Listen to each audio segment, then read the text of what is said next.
Gracias a todo el país. Vamos ahora a hablar de la situación de la seguridad en República Dominicana. Vamos a hablar de el impacto de las drogas con el general Rolando Rosado Mateo, que nos acompaña en esta mañana, en este 27 de febrero. Bienvenido, general. Buenos Muchas días, gracias. feliz día de independencia. Muchas gracias, Bienvenido. Cristian, Loreni, Gilbert. Placer para mí estar acá con Qué ustedes. bueno, qué bueno. Me alegro que todo esté bien. Mire, usted es un hombre que salió de la DNCD, pero también sabe de seguridad. Uno de los puntos principales que el presidente tendrá que enfrentar en el día de hoy, y no sé si van a anunciar algunas medidas, es el tema de la inseguridad ciudadana, que es uno de los puntos neurálgicos que el presidente, como se dice popularmente, no ha dado pie con bola. Bueno, no solamente la actual gestión ha tenido serios problemas para enfrentar el tema de la inseguridad, no de la seguridad, de la inseguridad ciudadana, habidas cuentas de que fue una situación que esta gestión heredó de la pasada administración y que lamentablemente ha continuado en razón de que la situación actual que vivimos los dominicanos, teniendo la inseguridad ciudadana como el primer tema de preocupación para los ciudadanos en las encuestas mismas, incluso de organismos que están asociados al gobierno.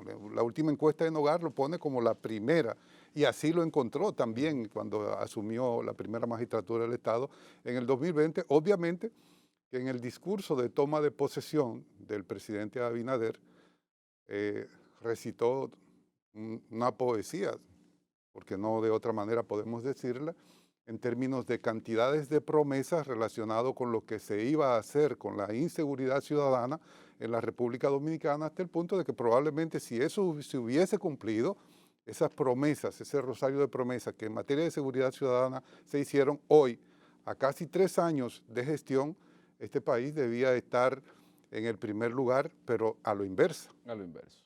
Claro.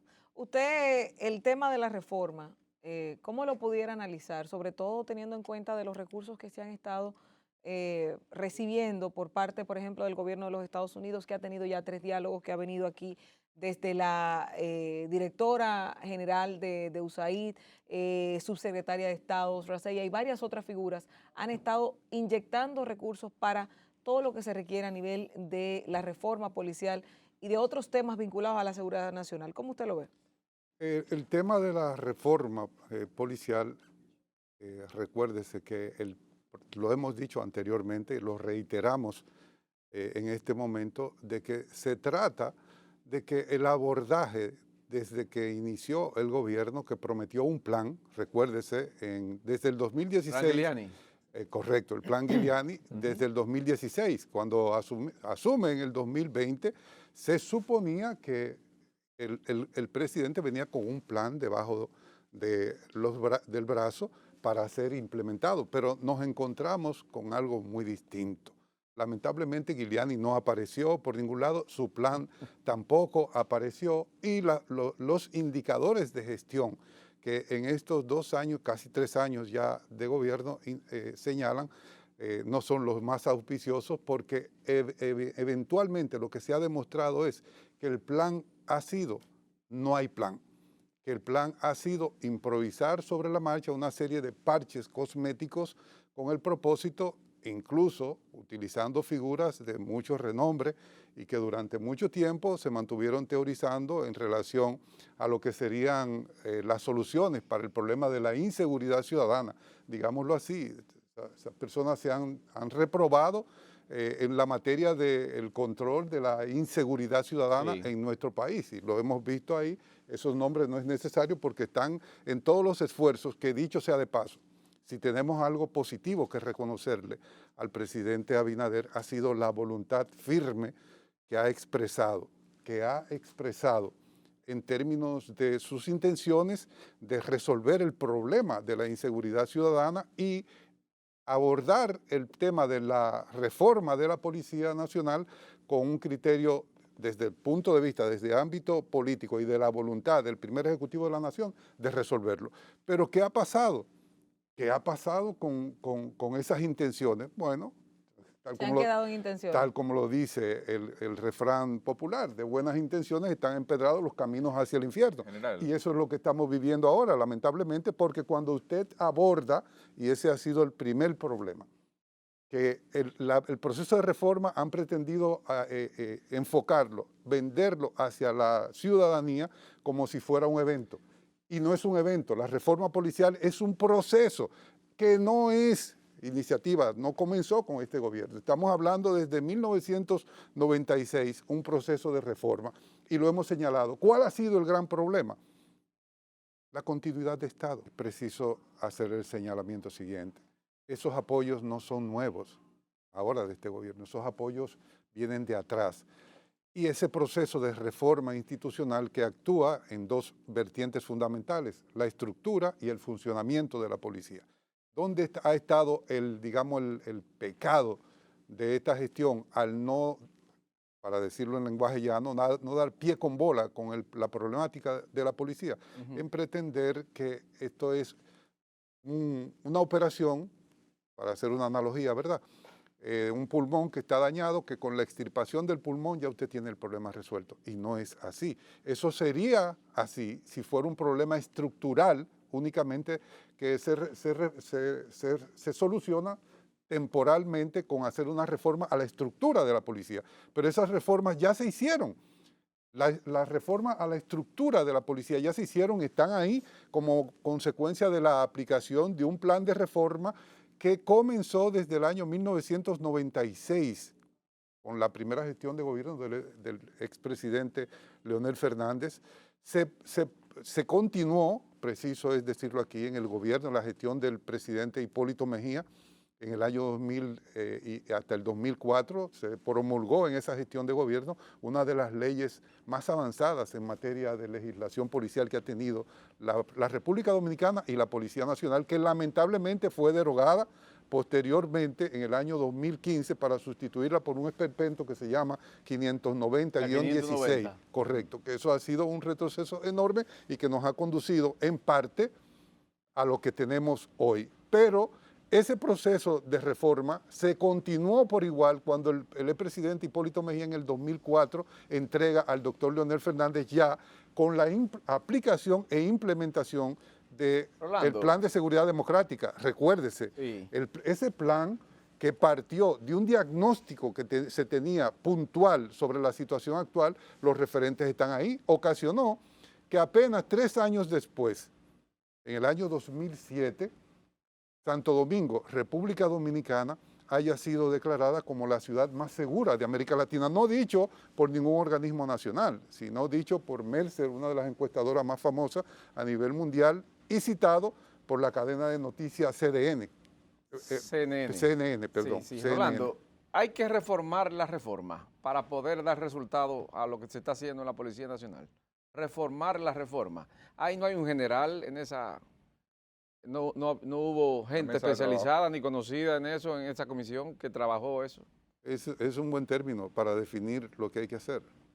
Más que reformar, yo diría, estaría de acuerdo con usted, pero sería retomar la reforma, pero con un criterio de continuidad a lo que estaba, porque no se trata de Leonel Fernández ni de Hipólito Mejía, de que hayan hecho lo que debieron haber hecho cuando le correspondió hacer. Es un proyecto de nación que hay que retomarlo. Si usted no quiere tomar, por ejemplo, el nombre del Plan de Seguridad Democrática, cámbiale el nombre, pero tome los mismos 16 programas, amplíelos si usted quiere, porque hay delitos que han aparecido con mucho más virulencia últimamente. Por ejemplo, el ciberdelito ahora mismo es una problemática.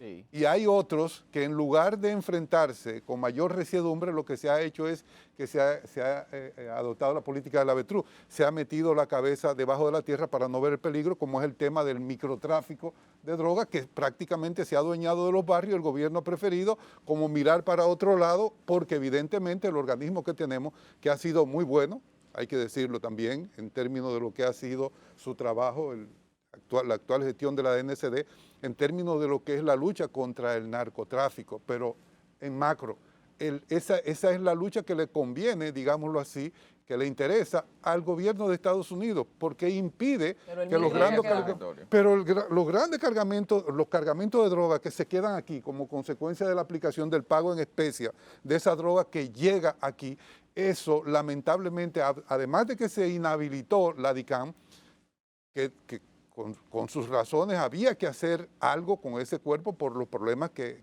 allí venía hicieron. trayendo. Pero tenía que poner a la DNCD en condiciones, antes de eliminar la DICAM, en condiciones, poner a la DNCD en condiciones de golpear con el mismo ímpetu con que debió haberlo hecho la Más dirección, fortaleza, sí. claro, la Dirección Central Antinarcóticos de la General, Policía. y es lo mismo reforma policial que seguridad pública, porque parece que todo se limita a una reforma policial para tratar el tema de la inseguridad ciudadana, que es, a impresión mía, un poco más completo, un poco más holístico, frente a lo que a la ciudadanía finalmente afecta. La reforma policial es un componente, ya no de la seguridad pública, es un término más abarcador, seguridad ciudadana, es un componente de ella.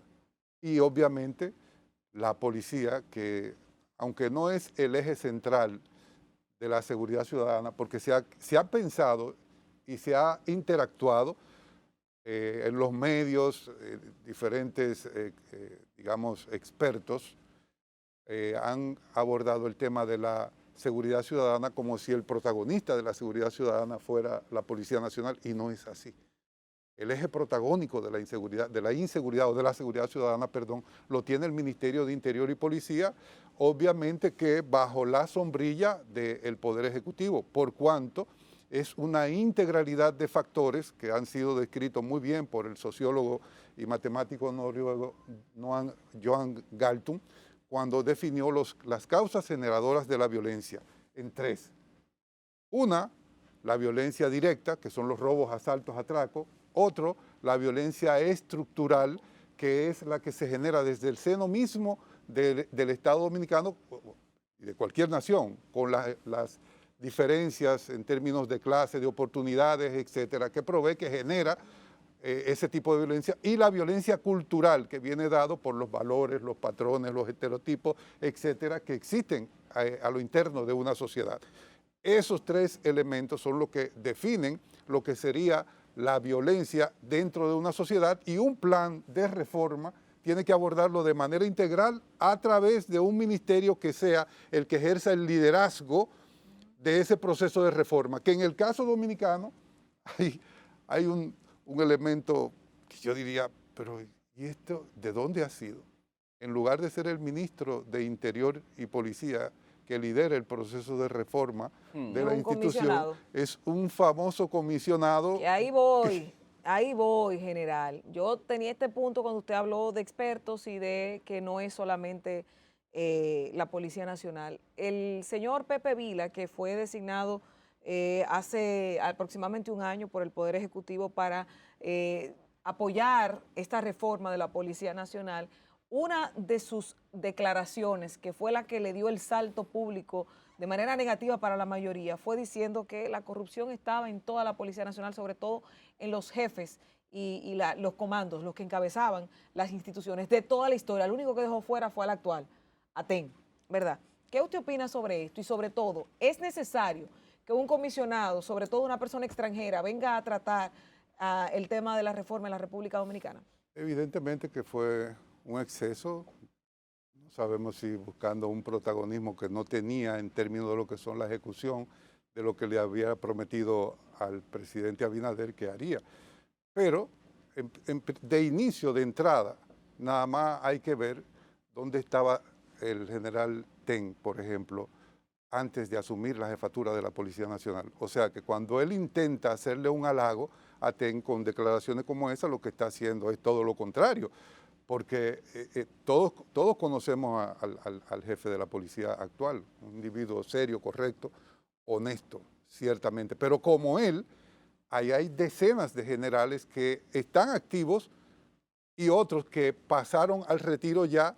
Por tanto, lo que se trató esto fue de un exceso de una persona que quizás él desconozca, y sería bueno recordarlo, que aquí en esta media isla, cuando vinieron, bueno, en la isla entera, cuando arribaron los españoles por primera vez, ¿quiénes componían la tripulación de esas 3 carabelas que llegaron a la isla de Santo Domingo o Quisqueya? Esa tripulación estaba conformada principalmente por individuos que habían sido sacados de las cárceles para poder conformar esa tripulación por lo arriesgado. Eso narra la historia, ¿no? Lo que nos han enseñado a nosotros. Por vía de consecuencia, si aquí hay en ese contexto esa genética, pues, digámoslo así, de corrupción, etcétera, comenzó de allá, porque fueron los aborígenes que teníamos aquí, eran personas buenas, eran personas que desconocían la malicia de la codicia, de la ambición por el oro, que la describe perfectamente el poeta de las Américas, Pablo Neruda, en una composición que se llama Versainogram a Santo Domingo. Hay una estrofa de ella que ahora mismo no recuerdo muy bien, pero hace referencia precisamente a esa codicia, esas ansias por el oro con las que llegaron los españoles. Básicamente decía así, y esta es la mejor respuesta para Pepe Vila, con relación a la expresión de él imputándolo a todos, incluyendo al actual jefe de la policía, que él pretendió sacarlo. Estos conquistadores españoles que llegaron de España con lo puesto, o sea, con la ropa puesta, buscaban oro y lo buscaban tanto como si les sirviera de alimento. Enarbolando a Cristo con la cruz, los garrotazos fueron argumentos tan poderosos que los indios vivos se convirtieron en cristianos muertos. Esos son los españoles que llegaron aquí a Santo Domingo. Y este señor pretende venir a darnos cátedras a nosotros aquí de ética, de moral y eso, calificado por completo desde la génesis misma de su precedencia. ¿Un error del presidente incluir a Vila en esa comisión? Evidentemente que sí, evidentemente que fue un error. Bueno, el presidente ha venido, no ha dado resultados, venido de error en error con ese tema, porque recuérdese que desde sus inicios, cuando él conformó aquella famosa comisión de los 21, que tal y como usted señalaba, no incluyó allí a ningún realmente experto, no solamente con formación, sino también con experiencia en materia de seguridad ciudadana y de la problemática policial, porque allí no había ninguno de los ex jefes ni ningún experto dentro de la Policía Nacional que se forman para precisamente trabajar en la misma institución. No lo había. Evidentemente que no había. Entonces, desde su inicio, ahora venir con esto otro que ha sido otra improvisación, también tratando como aquella persona que se ahoga buscando un aire para renovar, para poder dar una respuesta, porque la intención el presidente la ha tenido, tenemos que ser claros, pero lamentablemente las medidas que ha tomado han sido erradas. General, muchísimas gracias. Muchísimas gracias por estar aquí con nosotros. Ya tenemos que despedir el programa del día de hoy. Gracias por estar aquí con nosotros. Manténgase ahí. Rendición de cuentas 2023. En unos minutos estaremos integrándonos en la cobertura especial que tiene este grupo de medios para todo el país. Así que mantenga la sintonía con esta programación de Telecentro y no se vaya. Manténgase ahí. Despierta, despierta.